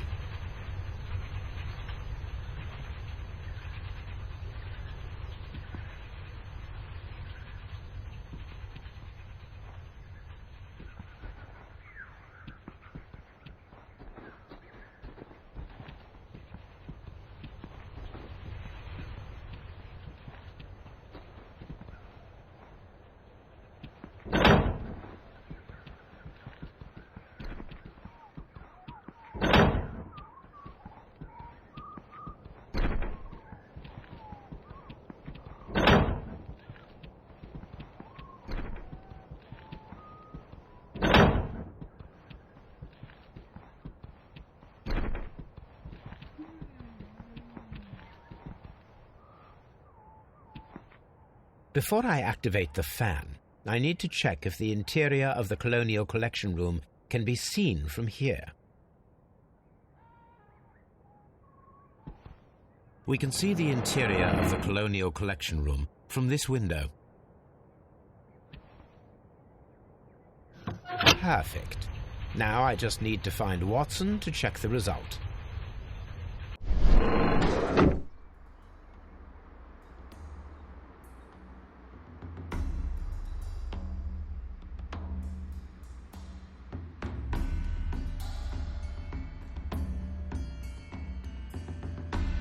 It works perfectly, Holmes. Bravo. Now, if you could just help me to get rid of these caterpillars. Perfect. Now we know how the murder of Montague Dunn was carried out, by activating both Albert's and Mr. Hamish's fans. But only from Mr. Hamish's workplace would it be possible to see when Montague Dunn entered the Colonial Collection Room.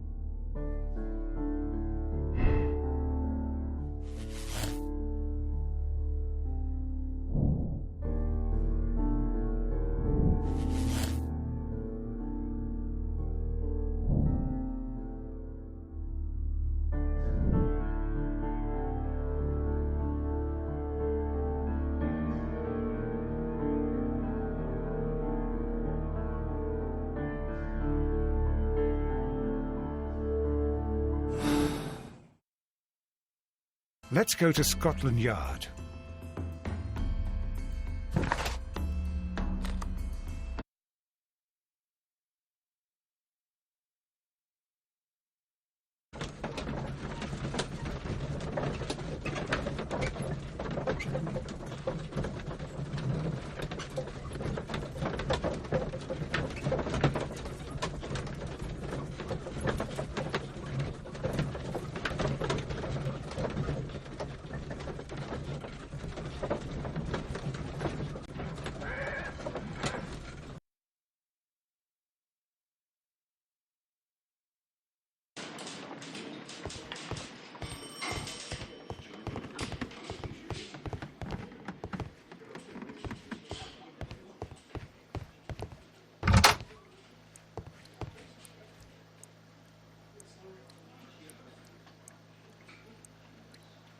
Inspector, I believe that Martin Hamish is guilty of the murder of Montague Dunn.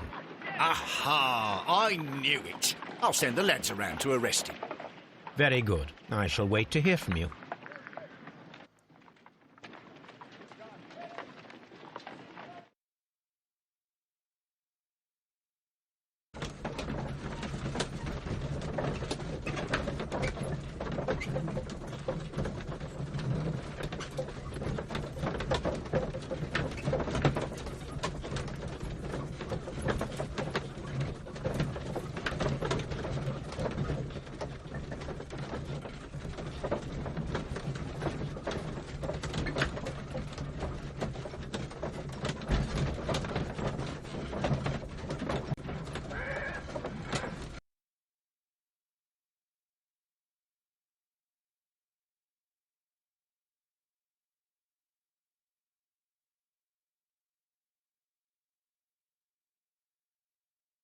Inspector, I came here as quickly as I could.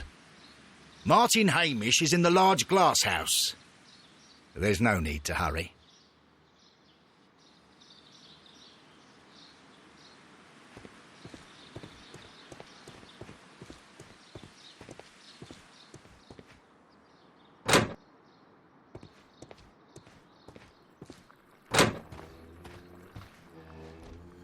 Holmes, my God!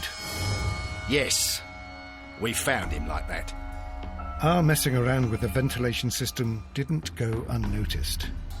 Mr. Hamish realized that we knew. Inspector, could you arrange the body, please? I should like to examine it.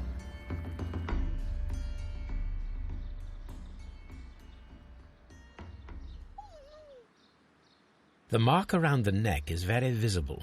He died instantly.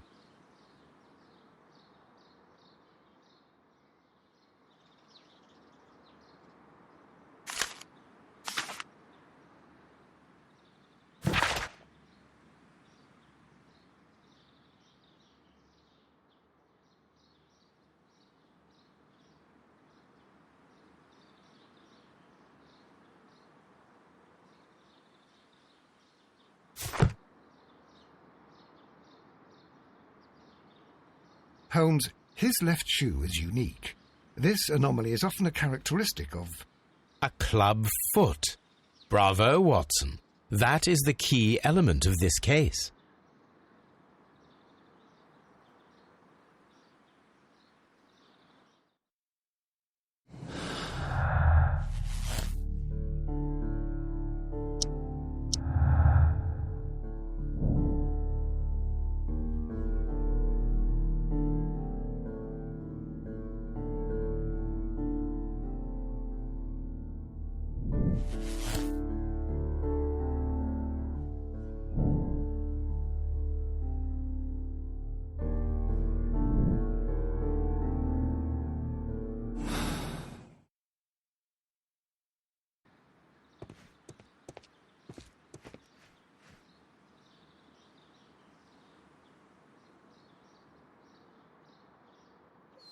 Something about this rings very oddly. Why do you say that, Mr. Holmes? Why? Because of Mr. Hamish's club foot. Oh, I deserve to be kicked from here to Charing Cross. I should have noticed it. But, Mr. Holmes, I can't see why. No, I don't suppose you do. You must recall that Mr. Dunn was locked inside the Colonial Collection Room by the murderer. If it was Mr. Hamish, he would have had to run up to his workplace to trigger the fan situated above it, taking into consideration the condition of his foot. Well, it is still possible. Perhaps, but it is rather strange that such a person as Mr. Hamish decided to base his plan on the speed of his gait. You mean to say that somebody helped him? So the suicide is questionable? Correct. Mr. Hamish accuses only himself in his letter, and so the investigation stops. Possibly an accomplice, then? That idea had not occurred to me, Mr. Holmes. I have another idea, Inspector. Thanks to the testimony that we have collected, we are able to rebuild the events as they took place that day. With a timeline, such as we did in the Jack the Ripper case. Precisely. The map at the entrance of Kew Gardens should help us with our timeline.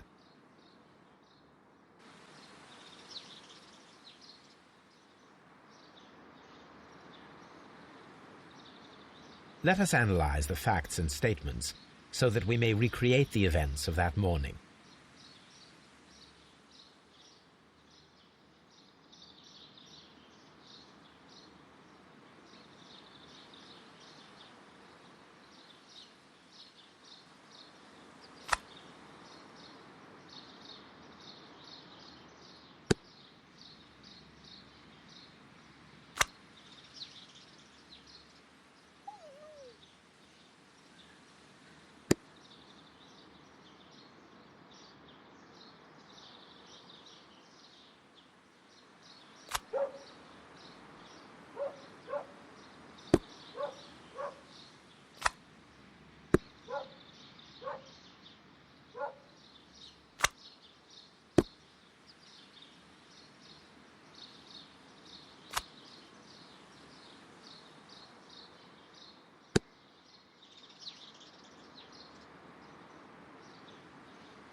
Let us summarize.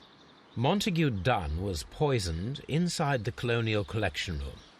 He forced open the door, which means that someone locked him inside there at 10:20.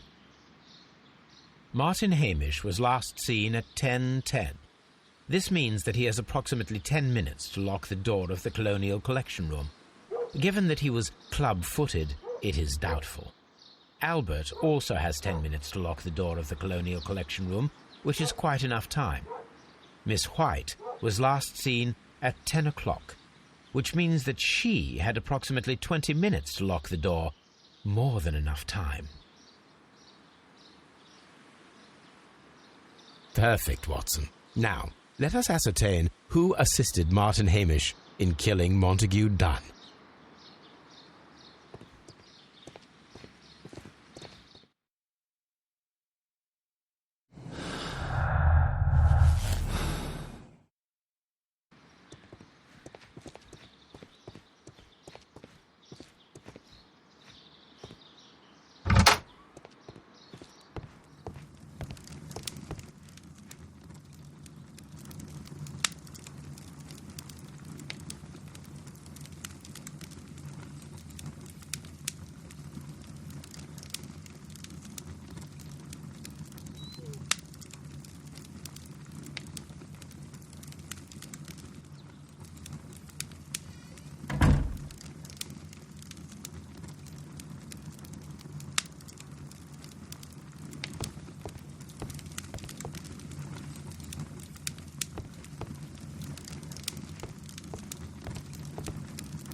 But, Holmes, how can you be certain that we'll find Miss White here?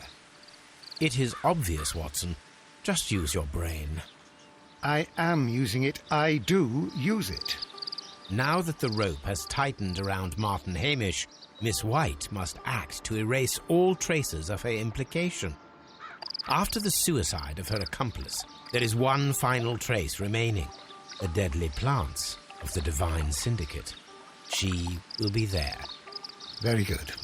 Shall we go? Just one moment. Now listen to me, Watson. I shall see her alone. You will conceal yourself behind her, quietly. Whatever are you planning? Nothing spectacular. The impulses of women have always been a mystery to me. But she is a bold one, and so we must be cautious. All right. You can count on me, Holmes.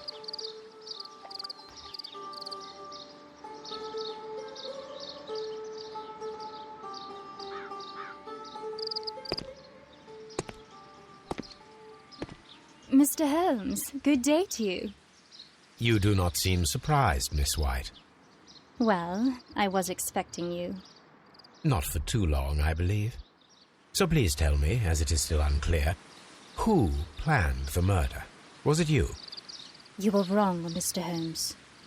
It was Martin Hamish, then. You managed to convince him to take on a more prominent role. You could not be further from the truth. You think that you can fool me? You don't care what I think. It is difficult to care about someone who is capable of pushing a man to his suicide. It is over, Miss White. The police will be here any minute. Over, perhaps.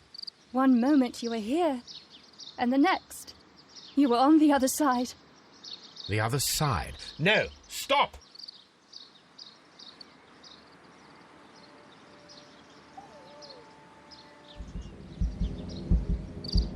I beg you not to do this, Miss White.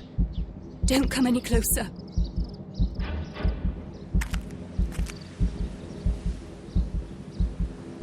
Please remain calm.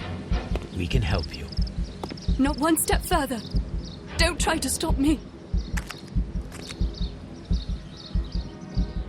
Stop this foolishness. You cannot truly want to die. No, it's too late.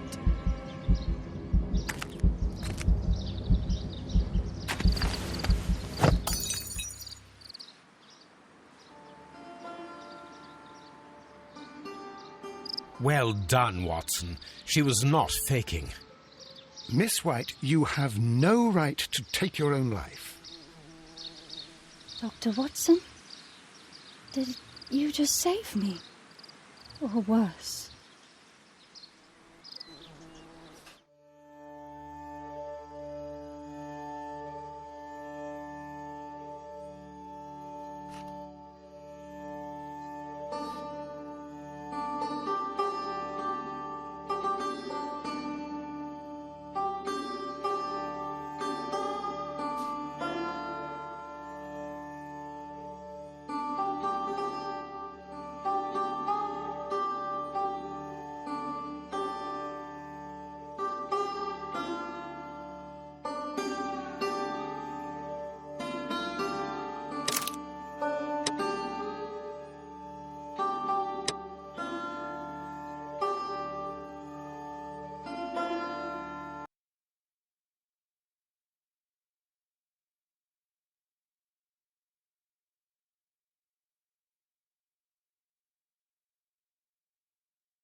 Where are you going, Holmes?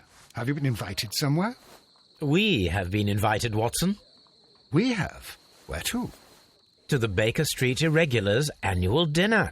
They sent us an invitation. It is on the table. A dinner? How could those street urchins afford anything like that? I can't understand your interest in them, Holmes. They're dirty, They wouldn't hesitate to steal your wallet. They... Watson, you should be excited. It is a secret dinner. Its location changes every year. Read the menu. Sounds mouth-watering. All right. We, the secret police of Baker Street, invite you, Sherlock Holmes, and Dr. Watson to our annual dinner. Menu, entree, frozen rat head salad. Is this a joke? Not at all. Pray continue. Main course, sow's udder in Danny Nutcracker's way. Sounds disgusting, Holmes. Hedgehog goulash. Street turnips in homemade juice. And it goes on. I can hear them on the stairs now. Well, we can't go there. We can't eat that. Watson, you'll hurt the feelings of those poor children. We have to go. Oh, Mr. Holmes. It is fine, Mrs. Hudson. Mr. Holmes! Wiggins, Dr. Watson is getting ready. He will be delighted to join us. You don't look well, my young man. Is there something wrong? Don't tell me the dinner is cancelled. Mr. Holmes, it's my brother Leighton. He's in a prison cell. They say he's killed 2 men. You have to help us, Mr. Holmes, because I know he didn't do it. Where is he now? From what I've heard, they took him to the yard, and they gave him a good beating already. You know what they're like. They'll hang him. They won't look any further. Holmes, we have to help him. Well, and forget about the dinner. Wiggins, I'll take the case. You're fantastic, Mr. Holmes. I'll be waiting for you at the crime scene. You'll be there, right? It's on Half Moon Street in Whitechapel. Very well.